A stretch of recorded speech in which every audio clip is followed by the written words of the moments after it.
ನೀವು ನಡೆದಾಡುವ ದೇವರು ಸಿದ್ಧಗಂಗಾ ಶ್ರೀಗಳನ್ನ ನೋಡಿದ್ದೀರಾ, ಶಿವಕುಮಾರ ಸ್ವಾಮೀಜಿಗಳನ್ನ, ಮತ್ತು ನಮ್ಮ ಜಗದ್ಗುರು ಶಿವರಾತ್ರಿ ರಾಜೇಂದ್ರ ಶ್ರೀಗಳನ್ನೂ ನೋಡಿದ್ದೀರಾ. ಅವು ಎಂತೆಂಥ ತ್ಯಾಗಗಳನ್ನ ಮಾಡ್ತಿದ್ದಾರೆ ಸಮಾಜಕ್ಕೆ, ಧರ್ಮಕ್ಕೆ, ಇವೆಲ್ಲನೂ ನೋಡಿದ್ದೀರಾ. ಇವನು ಒಬ್ಬ ಸಲಿಂಗಕಾಮಿ. ಯಾರು ಈ ಚೌಡಳ್ಳಿ ಮಠಕ್ಕೆ ಬಂದಿದ್ದಲ್ಲ ಬುದ್ಧಿಯವರು ಅಂದ್ಕೊಂಡು, ಇವನೊಬ್ಬ ಸಲಿಂಗಕಾಮಿ. ಮತ್ತು ಮದ್ಯಪಾನೂ ಕೂಡ ಇದನ್ನು ಮಾಡ್ತಿದ್ದ.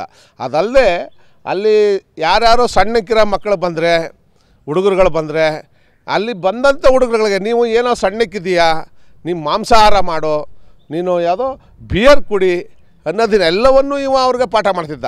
ಇವೆಲ್ಲ ಈಗೀಗ ಬೆಳಕಿಗೆ ಬರ್ತಾಯಿದೆ ಸರ್. ಇದನ್ನು ಅವನು ಮೊಬೈಲ್ ನೋಡಿದಾಗ, ಅಂದರೆ ಒಂದು ಹುಡುಗ ಮಾಮೂಲಿ ಹೂವು ಎಲ್ಲ ತಗೋ ಹೋಗಿ ಕೊಡ್ತಾರೆ ಒಬ್ಬರು ಮರಿ ಸ್ವಾಮೀಜಿಗಳು ಅಂತ. ಅವರು ಫೋನ್ ಇಲ್ಲದ ಕಾರಣ ಅವ್ರ ಫೋನನ್ನು ಇವ್ರಿಗೆ ಕೊಟ್ಟಿದ್ದಾರೆ, ಆ ಬುದ್ಧಿಯವ್ರ ಫೋನನ್ನು ಈ ಹುಡುಗನ ಕೊಟ್ಟಿದ್ದಾರೆ. ಇವನು ಆ ಸಿಮ್ಮನ್ನ ಹಾಕಿದಾಗ ಆ ಮೊಬೈಲಲ್ಲಿ ಇರೋದೆಲ್ಲವೂ ಬೆಳಕಿಗೆ ಬಂತು. ಹಾಗಾಗಿ ಇವನನ್ನು ನಿನ್ನೆ ಅವ್ರು ಎಲ್ಲಿಂದ ಬಂದರು ಅಲ್ಲಿಗೆ ಕಳಿಸಿದ್ದೀವಿ. ಮೊಬೈಲಲ್ಲಿ ಏನೇನು ಸಿಕ್ಕಿದೆ ಸರ್? ಅವನ ಮೊಬೈಲಲ್ಲಿ ಅವನ ಸಲಿಂಗಿಕಾಮಿಗಳ ವಿಡಿಯೋ ಸಿಕ್ಕಿದೆ, ಮತ್ತು ಮದ್ಯಪಾನ ಮಾಡಿ ಮಾಂಸಾಹಾರ ಮಾಡಿ ಅವನು ತೂರಾಡ್ತಿರೋದನ್ನ ಈಗಾಗಲೇ ನಾವು ವಿಡಿಯೋ ಅವನ ಮೊಬೈಲ್ಗಳಲ್ಲಿ ಎಲ್ಲನೂ ನೋಡಿದ್ದೀವಿ. ಹಾಗಾಗಿ ಇವನಿಗೆ ಕಾನೂನು ಬದ್ಧವಾಗಿ ಇವನಿಗೆ ಶಿಕ್ಷೆ ಆಗಲೇಬೇಕು. ಕಾನೂನು ಪರವಾಗಿ ನಾವು ಹೋರಾಟ ಮಾಡ್ತೀವಿ. ಗುರುಗಳು ಅಂತ ಹೇಳಿದಾಗ ತುಂಬ ಪೂಜನೀಯ ಭಾವನೆಯಿಂದ ನೋಡಿರ್ತಾರೆ, ಪಾದ ಪೂಜೆ ಮಾಡಿರ್ತಾರೆ.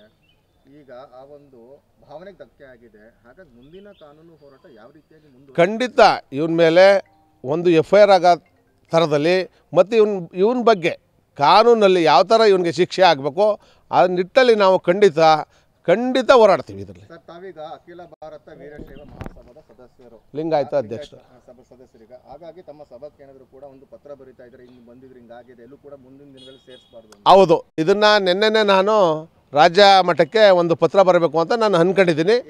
ಈಗ ನಾನು ಪತ್ರ ಬರಿತಾ ಇದ್ದೀನಿ. ನಾನು ಒಬ್ಬ ಅಖಿಲ ಭಾರತ ವೀರಶೈವ ಮಹಾಸಭಾ ಜಿಲ್ಲಾಧ್ಯಕ್ಷನಾಗಿ ರಾಜ್ಯ ಘಟಕಕ್ಕೆ ಇದನ್ನು ಪತ್ರ ಬರಿತಿದ್ದೀನಿ.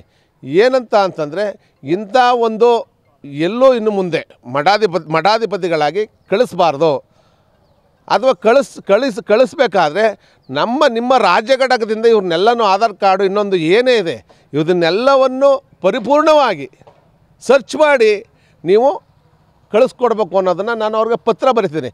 ಮತ್ತು ಇವನ ಬಗ್ಗೆ ರಾಜ್ಯ ಮಟ್ಟದಲ್ಲೂ ಕೂಡ ಕಾನೂನು ಏನು ಶಿಕ್ಷೆ ಕೊಡ್ಬೋದು ಆ ಶಿಕ್ಷೆನ ನೀವು ಕೊಡಿಸ್ಬೇಕು ಇವನಿಗೆ ಅಂತ ಹೇಳಿ ಒಂದು ಪತ್ರವನ್ನು ಬರಿತಾ ಇದ್ದೀನಿ. ಅವೇರ್ನೆಸ್ಗಾಗಿ ತಮ್ಮದು ಕೂಡ ಸಾಕಷ್ಟು ಸೋಷಿಯಲ್ ಮೀಡಿಯಾಗಳಿದೆ ಸರ್. ಹಾಗಾಗಿ ಸೋಷಿಯಲ್ ಮೀಡಿಯಾದ ಭಾವಚಿತ್ರ ಹಾಕ್ಬಿಟ್ಟು ಈಗ ಮಾಡಿದಾರೆ ಅಂತ ಹೇಳಿದ್ರು ಕೂಡ ಪ್ರಚಾರ ಮಾಡೋದು ಕೆಲಸಕ್ಕೆ ಮುಂದಾಗ್ತೀರಾ, ಅರಿವು ಮೂಡಿಸೋಕೆ ಮುಂದಾಗ್ತೀರಾ? ಖಂಡಿತ ಮಾಡಲೇಬೇಕಾಗತ್ತೆ. ಯಾಕಂದರೆ ನಿಮ್ಗಾಗಲೇ ಹೇಳಿದಾಗೆ ನಾನು ನಮ್ಮ ನಡೆದಾಡುವ ದೇವರು ಶಿವಕುಮಾರ ಸ್ವಾಮೀಜಿಗಳ ಬಗ್ಗೆ ಫಸ್ಟೇ ಮಾತಾಡಿದೆ. ನಾನು ನಮ್ಮ ಸುತ್ತೂರು ಮಠದ ಶ್ರೀಗಳ ಬಗ್ಗೆ ಮಾತಾಡಿದೆ.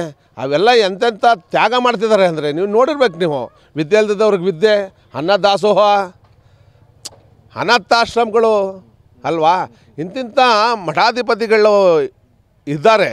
ಅಂಥದ್ರ ನಡುವೆ ಇವನ್ನೆಲ್ಲೋ ಒಬ್ಬ ಬಂದು ಸೇರಿರೋದು ನಮ್ಮ ಲಿಂಗಾಯತ ಧರ್ಮಕ್ಕೆ ಅವಮಾನ ಮಾಡ್ದಂಗೆ ಇವನು. ಹಾಗಾಗಿ ಕಾನೂನು ಬದ್ಧವಾಗಿ ನಾವು ಹೋರಾಟ ಮಾಡಲೇಬೇಕಾಗತ್ತೆ.